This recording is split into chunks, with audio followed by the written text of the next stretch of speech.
Bien, comenzamos la grabación de un nuevo vídeo. En este caso, es un vídeo en el que vamos a ver cómo se realizan o se resuelven ejercicios en los que tenemos que calcular o masa o partículas de una sustancia o volumen de disolución de una sustancia que esté en disolución o volumen de una sustancia gaseosa. ¿De acuerdo? Vamos a ver lo que se denominan cálculos estequiométricos, es decir, cálculos con las reacciones químicas. Lo primero que hay que ver es qué es la estequiometría. Estequiometría, la palabra estequio significa elemento, metría medida, y lo que significa es básicamente los cálculos que vamos a hacer con las distintas sustancias químicas que se combinan en las reacciones químicas. Es decir, qué masa obtenemos de tal sustancia a partir de los datos de otra, o qué cantidad tiene que reaccionar de una para que se obtenga otra, y lo vamos a relacionar, insisto, con la masa y con el volumen de disolución o de gas o con las partículas, bien sean átomos o moléculas. Lo que sí es importante es que antes de hacer cualquier tipo de cálculo, la reacción tiene que estar, la ecuación química, mejor dicho, tiene que estar ajustada. Si no, todos los cálculos que hagamos, evidentemente, estarán mal. ¿De acuerdo? Bien, vamos a ver distintas situaciones. Vamos a ver cálculos a nivel de partículas, ¿vale? Para llegar al proceso final. Nosotros sabemos que cuando tenemos una reacción como la que aquí tenemos representada, yo siempre puedo leer a nivel de partícula lo que está ocurriendo ahí. Es decir, si a mí me piden calcular cuántas moléculas de hidrógeno de esta sustancia tendré que tener para que reaccionen completamente 500 moléculas de oxígeno y después cuántas moléculas de agua con esa misma cantidad de oxígeno se va a obtener, la resolución es muy sencilla. Aquí tenemos los datos, el dato de partida son las moléculas de agua y nos piden las moléculas de hidrógeno, de oxígeno y las moléculas de hidrógeno y de agua. Si el dato de partida es las moléculas de oxígeno. Lo primero que tenemos que recordar es cómo se lee la reacción a nivel de partícula. Muy sencillo. Yo diría dos moléculas de hidrógeno reaccionan con una molécula de oxígeno para dar dos moléculas de agua. O sea, mi proporción es dos moléculas reaccionan con una para dar dos. Por lo tanto, la resolución es muy sencilla. Nosotros en el apartado A decimos, vamos a calcular las moléculas de hidrógeno que necesitamos a partir del oxígeno y lo único que aplico es un factor de conversión. Es decir, yo sé que por cada molécula de oxígeno que reaccione, necesito dos de hidrógeno. Aplico un factor de conversión, las moléculas de oxígeno se van con moléculas de oxígeno y calculo las moléculas de hidrógeno. ¿Veis? Es muy sencillo. Si quiero calcular ahora las moléculas de agua que sostienen, pues hago lo mismo. Digo, oye, ¿cuántas moléculas de agua sostienen a partir del oxígeno? Vuelvo a partir del mismo dato, solo que ahora leo la reacción y veo, oye, una molécula de oxígeno, ¿cuántas de agua produce? Dos. Aplico el factor de conversión y tengo las moléculas de agua que se obtendrán si reaccionan las 500 moléculas de oxígeno. ¿Vale? Es decir, yo siempre al nivel de partícula puedo leer la reacción y hacer los cálculos. Para ello, como he dicho, tiene que estar ajustada. Si yo no tengo bien puestos los coeficientes estequiométricos, el cálculo que hago aquí estaría mal. ¿Vale? Bien.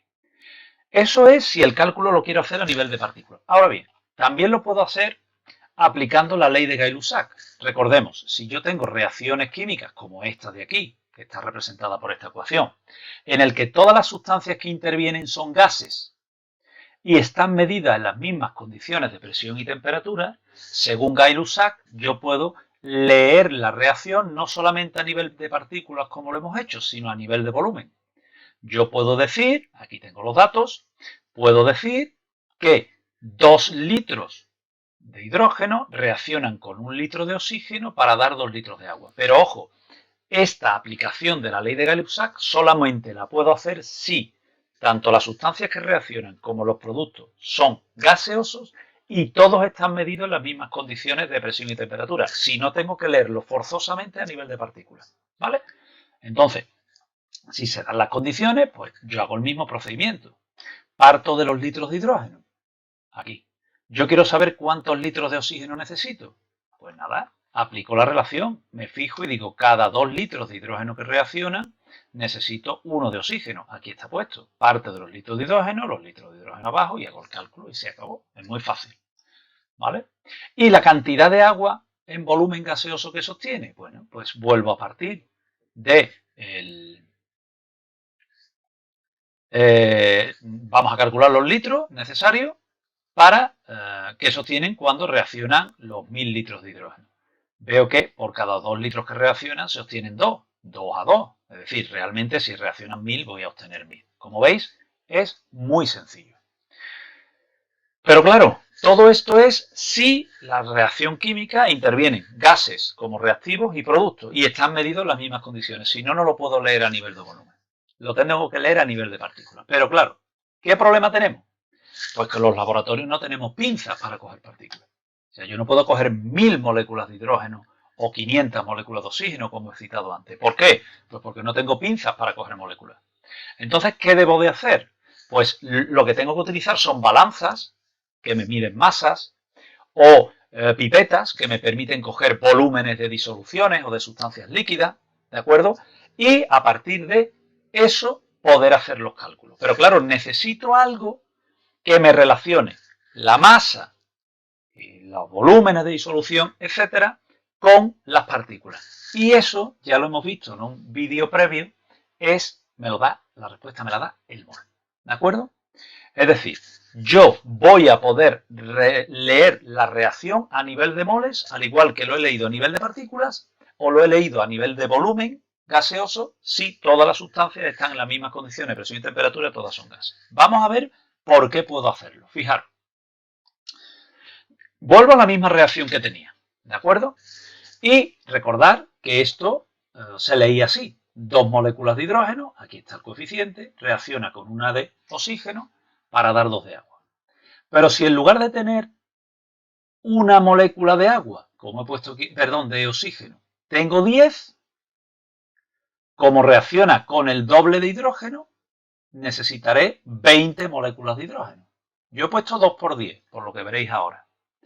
Y de agua, como la proporción es 1 a 2, pues si reaccionan 10, necesitaré el doble. ¿Veis? Bueno, y si en lugar de 10 moléculas de oxígeno cojo 1000, pues nada, de hidrógeno voy a necesitar el doble y de agua el doble. ¿Por qué? Porque esta es la proporción que tengo a nivel de partículas. Parece que estoy releyendo la reacción a nivel de partículas. Pero fijaros en el siguiente paso. Si en lugar de coger 1000 moléculas de oxígeno, yo cojo 6,022 por 10 elevado a 23, lo que estoy cogiendo es un mol de oxígeno, porque esa es la definición de concepto de mol. Yo tendré un mol de esta sustancia cuando cojo el número de Avogadro, en este caso, en moléculas de oxígeno diatómico. ¿Vale? Bien. Si cojo el número de Avogadro en moléculas de oxígeno, de hidrógeno necesito el doble, ¿veis? Es decir, necesitaré 2 veces el número de Avogadro en moléculas, es decir, 2 moles. Mientras que de agua pasa exactamente lo mismo. Necesitaré 2 veces este número de moléculas, pero como cuando cojo este número de moléculas de agua tengo un mol de agua, realmente voy a necesitar el doble de agua. Es decir, que si me fijo en la reacción química, yo puedo leer la reacción química una vez ajustada a nivel de moles también. Es decir, puedo decir que 2 moles de hidrógeno, aquí lo tengo, reacciona con un mol de oxígeno, ¿vale? Y obtengo 2 moles de agua. Y con esto resuelvo el problema que tenía antes. ¿Por qué? Pues porque ahora puedo hacer una cosa muy sencilla con las reacciones químicas. Y es resolver cualquier problema en 3 pasos.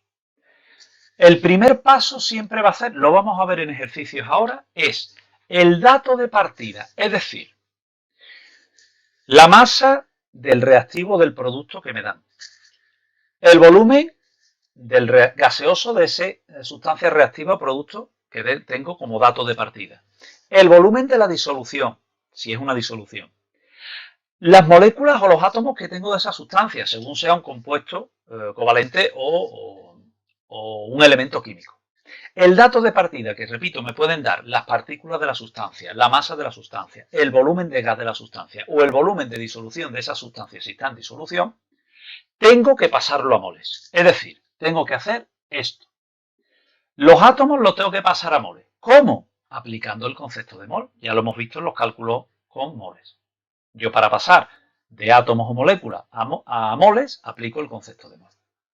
Si me dan la masa de la sustancia, ¿qué tendré que hacer? Aplicar la masa molar. Ya lo hemos visto en los cálculos con los moles. Si me dan el volumen de un gas en condiciones normales, lo que vamos a aplicar es el volumen molar.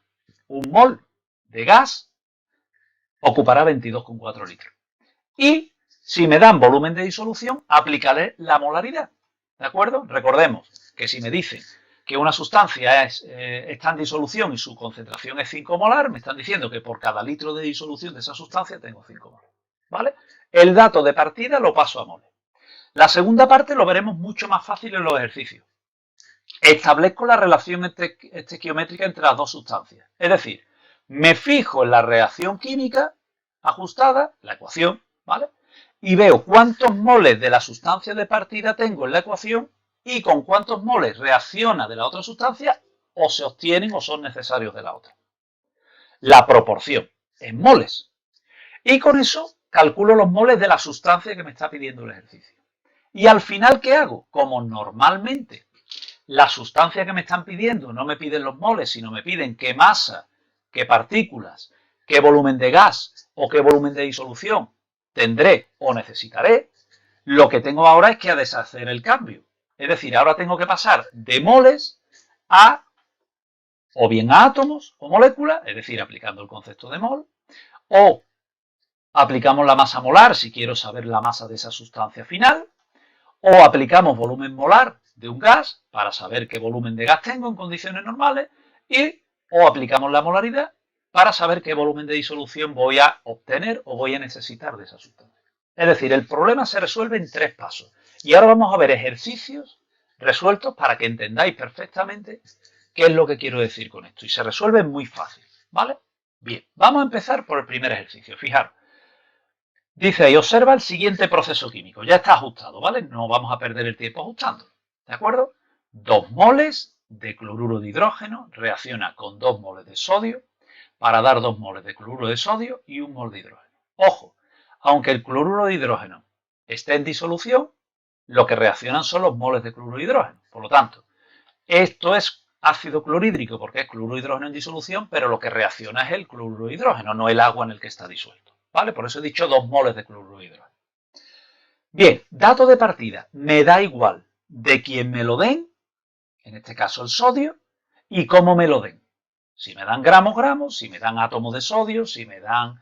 Bueno, en este caso no me pueden decir volumen de gas de sodio porque no está en estado gaseoso, ni volumen de disolución porque no está en disolución. Es decir, el dato de partida, que son los gramos de sodio, yo lo voy a tener que pasar a moles. Entonces, fijaros, ¿qué es lo que hacemos? Me pide la masa de esta sustancia, de cloruro de sodio, que se obtiene. ¿Veis?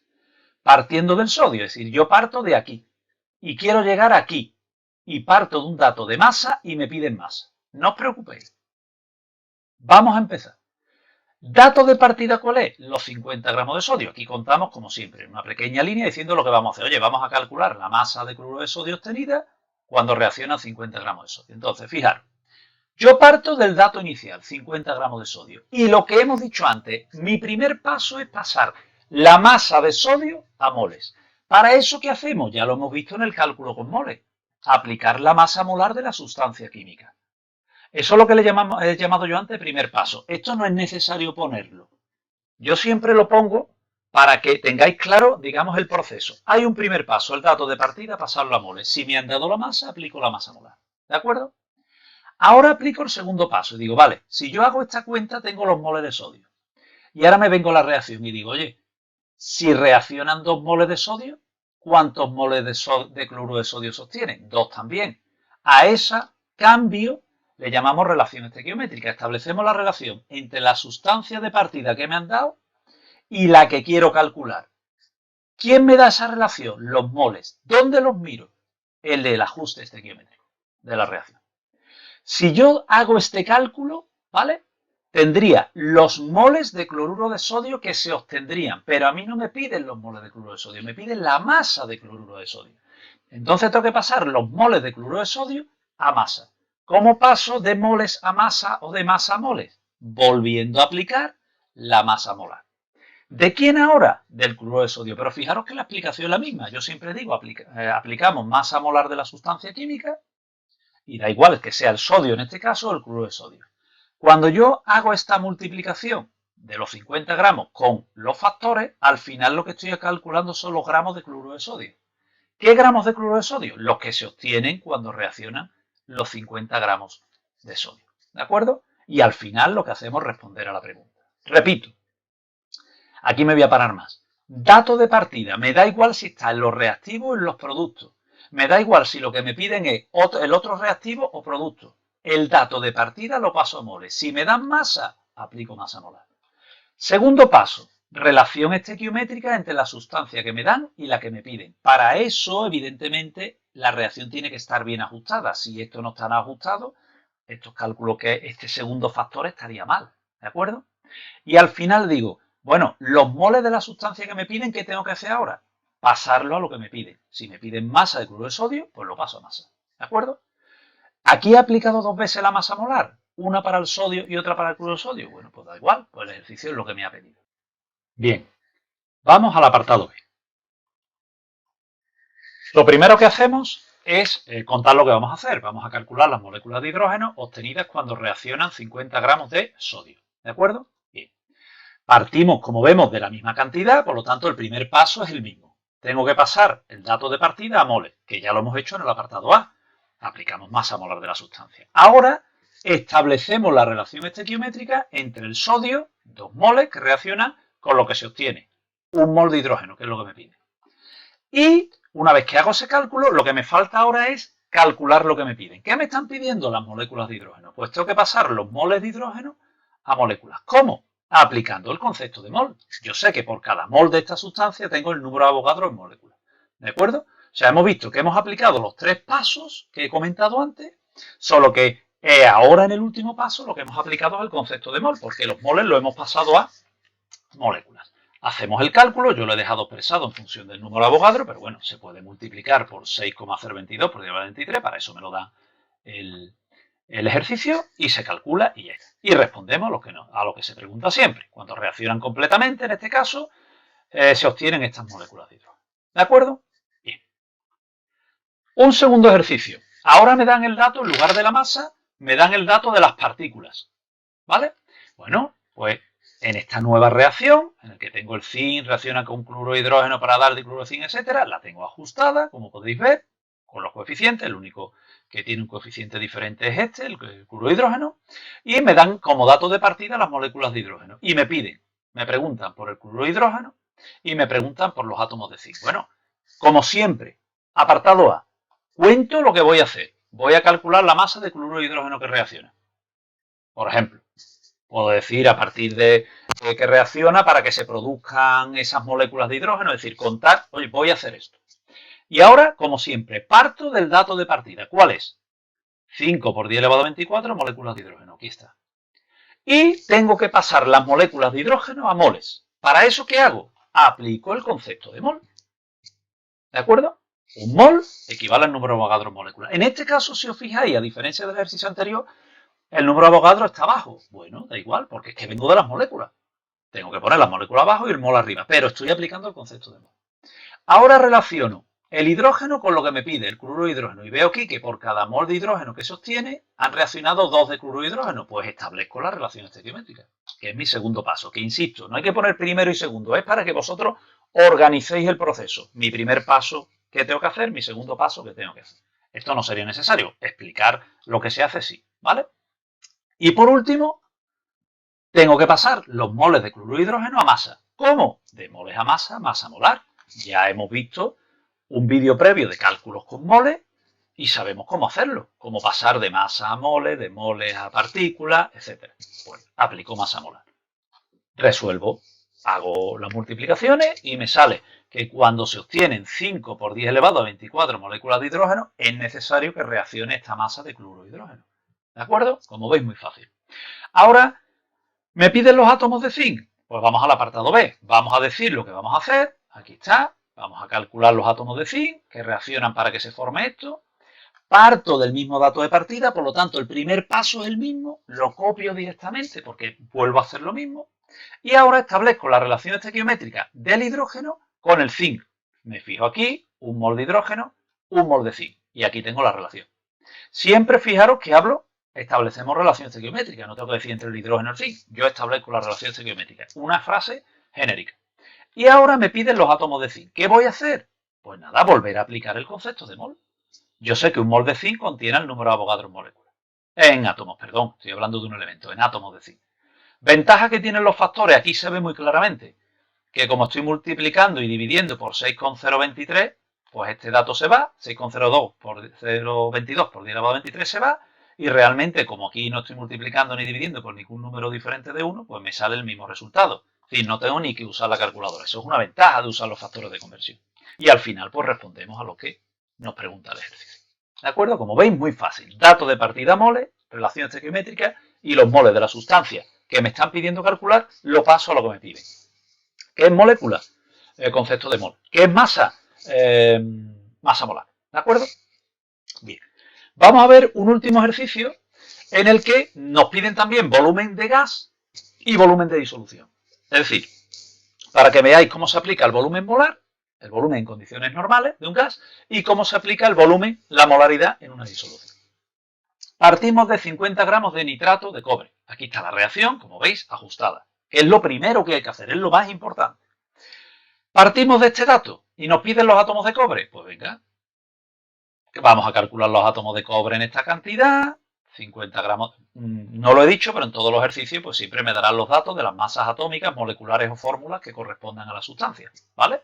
Nosotros lo referiremos al mol para hablar siempre de masa molar. Eso ya lo hemos visto en un vídeo de cálculos con moles, ¿de acuerdo? Y el número de Avogadro, ¿vale? Esto lo paso a moles, de masa a moles, masa molar. Aquí está. Ahora establezco la relación estequiométrica entre el nitrato de cobre, 2 moles que sostiene, y el cobre, 2 moles que reaccionan. Aquí está puesto. ¿Y ahora qué quiero saber yo del cobre? ¿Los moles? No. Quiero saber los átomos de cobre. ¿Qué aplico? El concepto de mol.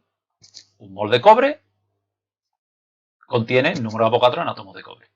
Hago las operaciones pertinentes y yo aquí lo he dejado expresado en función del número de Avogadro. Si sustituís número de Avogadro por lo que vale, pues esto quedará por 10 elevado a la cantidad que sea de átomos de cobre. Como veis, muy fácil. Vamos al apartado B. En el apartado B me pide volumen de gas de oxígeno obtenido. Bueno, ¿qué voy a hacer? Como siempre, primero digo lo que hago. Calculamos el volumen de hidrógeno obtenido en esas condiciones normales. Bien. Dato de partida mole. Primer paso, lo fusilamos directamente porque es el mismo, porque partimos de la misma cantidad. Ahora establecemos la relación estequiométrica entre el nitrato de cobre obtenido y el hidrógeno obtenido. 2 moles se obtienen, 1 mol se obtiene. Aquí está. Y ahora, para pasar de moles a volumen de gas, si me dicen que está en condiciones normales, lo que hacemos es aplicar condiciones normales de un gas. Y las condiciones normales de un gas me dicen que cuando yo tengo un mol de gas en condiciones normales, ese gas ocupa 22,4 litros. Ahí está puesto. ¿De acuerdo? Con lo cual, operamos, repito, gramos de nitrato se va con los gramos de nitrato, mol de nitrato se va con los moles de nitrato y el mol de hidrógeno con el mol de hidrógeno. El resultado, litros de hidrógeno gaseoso. 3, aproximadamente, ¿vale? Se obtendrán 3 litros de hidrógeno gaseoso en condiciones normales si reaccionan, evidentemente, los 50 gramos, ¿vale? Lo que hay que saber que es condiciones normales de un gas ideal, en este caso, que un mol de ese gas ideal, el que sea, ocupa 22,4 litros, ¿vale? Y por último, ¿cómo aplicamos la molaridad? Pues nada, nosotros vamos a decir que vamos a calcular el volumen de disolución de ácido nítrico que reaccione. Recordemos que la molaridad es una unidad de concentración de disoluciones, es decir, solamente lo puedo aplicar a disoluciones. ¿Qué hacemos ahora? Muy sencillo. Partimos del mismo dato. Pues la primera parte la fusilamos directamente igual. ¿Con quién relaciona ahora el nitrato de cobre? Aquí está, con el ácido nítrico. 2 moles se producen cuando reaccionan 2 moles de ácido nítrico. Aquí está mi relación estequiométrica. Y ahora lo que hago es aplicar la molaridad. ¿Qué quiere decir que tengo una disolución 3 molar de ácido nítrico? Que por cada litro, ojo, de disolución, hay 2 formas de ponerlo. Cada litro disolución HNO3 o pongo litro HNO3 AC o AQ, que significa disolución. O pongo 1 litro disolución HNO3 y aquí no pongo AC, o pongo 1 litro HNO3 AC. Yo lo he puesto así porque me ha ocupado menos espacio, ¿vale? Porque yo lo que quiero saber es el volumen de disolución. Cuidado que la molaridad, al ser moles por litro, puede que nos confundamos y queramos utilizarlo en gases, y eso es un error muy grave. ¿Qué estamos haciendo aquí? Pues aplicar lo que significa la molaridad de una disolución. Repito, una disolución es 3 molar, significa que cada litro que yo coja de esa disolución, de esa sustancia, tengo 3 moles de esa sustancia. Pues nada, lo aplico y al final lo que estoy calculando es el volumen de disolución. Imaginemos que estamos en el laboratorio y nos dicen, oye, que yo quiero obtener 50 gramos de nitrato de cobre. Dime qué volumen de disolución de ácido nítrico que tenemos ahí en el bote, de concentración 3 molar, tengo que coger para hacer la reacción. Pues aquí está el cálculo que hay que hacer. Yo paso la masa de nitrato de cobre que he obtenida, calculo los moles que tengo, relaciono los moles de nitrato de cobre con el ácido nítrico que reacciona, cuidado con el ajuste, y una vez que tengo los moles, digo, oye, tengo los moles de nítrico, pero eso está en disolución. Voy a ver, aplicando la molaridad, qué volumen tengo que coger. Aquí está el volumen que tengo que coger. Cojo mi recipiente, mi matraz, cojo 0,09 litros, es decir, 90 mililitros aproximadamente de ácido nítrico, se lo echo al cobre que es necesario y con eso voy a obtener los 50 gramos que me piden. ¿Vale? Bien, repito, todos los problemas se resuelven en 3 pasos. Dato de partida moles, establecer la relación entre las dos sustancias y la sustancia que me piden, pasarla a lo que me piden. Normalmente los datos que me dan son partículas, para eso aplico el concepto de mol, masa, aplico masa molar, volumen de gas, aplico condiciones normales de un gas y disolución, volumen de disolución, aplico molaridad. ¿De acuerdo? Con esto hay multitud de posibles combinaciones de problemas, pero siempre se resuelven todos aplicando los 3 pasos que yo os he dicho. Y así no os equivocaréis nunca. ¿De acuerdo? Bien, pues con eso finalizamos el vídeo.